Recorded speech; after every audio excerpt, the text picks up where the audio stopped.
Selamat pagi, apa kabar Anda pemirsa? Berjumpa kembali dalam Berita Mataram hari ini. Sejumlah informasi penting dan menarik lainnya telah kami siapkan untuk Anda, dan berikut diantaranya. Dalami dugaan pemerasan, polisi menggeledah ruangan Kabid SMK dan sita sejumlah dokumen.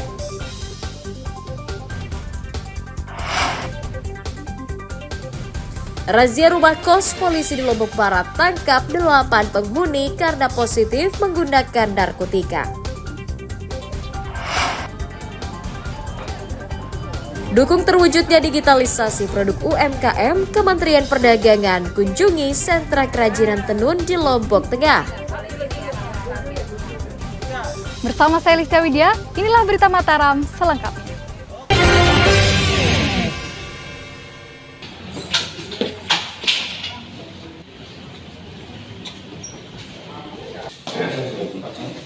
Penyidik Unit Tindak Pidana Korupsi Satuan Reserse Kriminal Polresta Mataram menggeledah ruang Kepala Bidang SMK di Kantor Dinas Pendidikan dan Kebudayaan Provinsi NTB pada Jumat sore. Penggeledahan itu sebagai tindak lanjut atas pengungkapan dugaan kasus pemeriksaan yang melibatkan ASN berinisial MS yang menjabat sebagai Kepala Bidang SMK di kantor tersebut. Penyidik juga menggeledah ruang kerja pejabat pembuat komitmen atau PPK dengan memeriksa sejumlah berkas yang berada di dalam laci dan meja kerja. Usai menggeledah ruang kantor, polisi membawa 4 kardus berisi dokumen yang diduga berkaitan dengan pembangunan sejumlah bagian fisik di SMKN 2 Mataram senilai 1,3 miliar rupiah. Ini menindaklanjuti yang kemarin terkait dengan kasus OTT, kami mencari dokumen berupa surat yang berkaitan dengan kemarin yang kami lakukan OTT. Itu saja fokusnya. Surat apa itu? Berkaitan dengan pembayaran uang muka, termin pertama, kontrak, dan lain-lain. Itu pembayaran. Itu aja. Ada berapa dokumen yang dibawa pada hari ini? Nanti kami rincikan. Ya.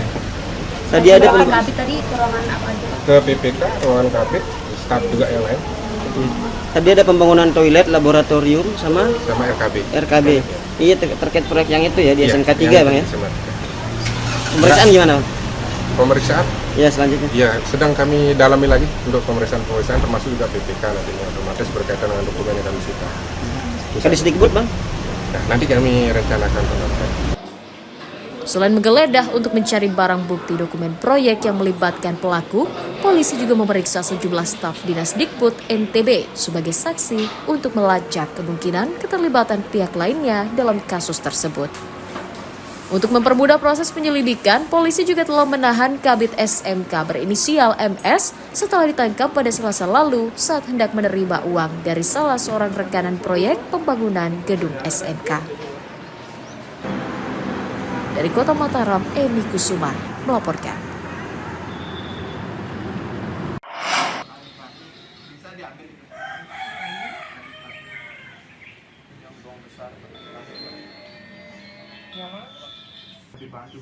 Komisi Disabilitas Daerah KDD Nusa Tenggara Barat terus menerima laporan penambahan jumlah korban pelecehan seksual yang dilakukan warga disabilitas berinisial IWAS. Hingga Sabtu akhir pekan lalu, KDD telah menerima laporan 17 orang korban dengan 3 diantaranya merupakan anak di bawah umur. Dari jumlah tersebut yang telah menjalani pemeriksaan sebanyak 9 orang yang berstatus sebagai saksi korban. KDD meminta para korban tidak takut melapor sebagai upaya bersama untuk menegakkan proses hukum terhadap pelaku pelecehan seksual sebagai efek jerah. Yang tercatat ya di KDD ini sekarang ada 17 totalnya, dan yang sudah diperiksa di kepolisian itu ada 9. Rencananya hari Senin nanti ada tambahan 1 lagi, jadi kemungkinan 10 dari 17 itu. Di sisi lain memang teman-teman di lembaga layanan yang bekerja sama dengan KDD juga sedang melakukan semacam penguatan untuk korban yang sudah ada. Kan dari 17 itu kan baru 10 yang sudah siap, artinya masih 7 lagi yang masih kita kuatkan.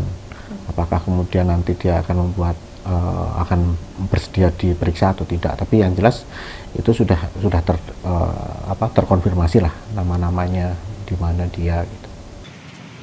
Dari hasil interogasi kepada seluruh korban, KDD menyimpulkan modus yang digunakan tersangka IWAS semuanya hampir sama. Dari berkenalan, kemudian merayu dan meminta diantarkan ke homestay dengan berbagai macam alasan. KDD juga mencatat ada 3 lokasi yang menjadi tempat IWAS melakukan pelecehan seksual, yakni di homestay, di rumah kos, dan sisanya di Taman Sangkareang Mataram. Dari Kota Mataram, Emi Kusuma melaporkan.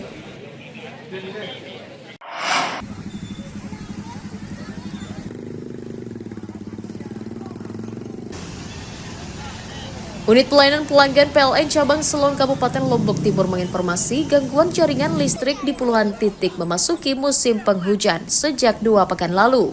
Gangguan disebabkan kerusakan jaringan berupa tiang hingga kabel listrik akibat tertimpa pohon karena dipicu hujan lebat dan angin kencang. Petugas mendata kerusakan terjadi di sejumlah titik di 3 kecamatan, yakni Jerowaru, Sakra Barat, dan Montong Gading.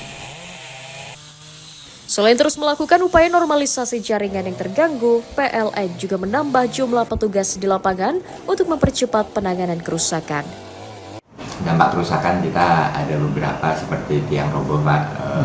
Kita lakukan upaya penanganan dengan menambahkan anggota tim, baik itu dari PLN maupun dari mitra kerja PLN, seperti itu. Kalau lokasinya?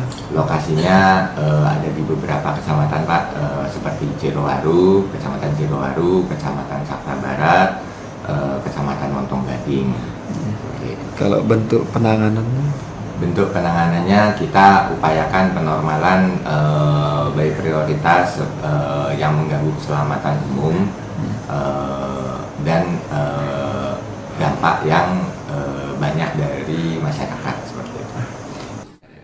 Selain mengoptimalkan pengawasan dampak cuaca, PLN juga meminta masyarakat aktif melapor jika terjadi gangguan listrik di wilayahnya agar segera diperbaiki oleh petugas. Muhtadun melaporkan dari Kabupaten Lombok Timur.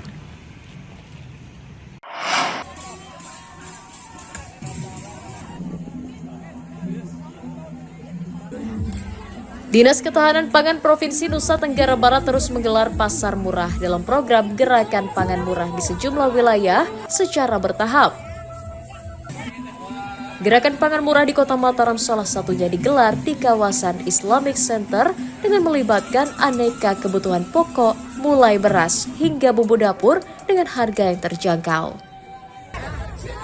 Pasar murah tersebut mendapat antusiasme masyarakat yang ingin mendapatkan bahan pokok dengan harga lebih murah. Petugas menjual beras seharga Rp11.600 per kilogram, cabai Rp18.000 per kilogram, telur dijual Rp42.000 per papan, dan minyak goreng dijual Rp15.000 per liternya.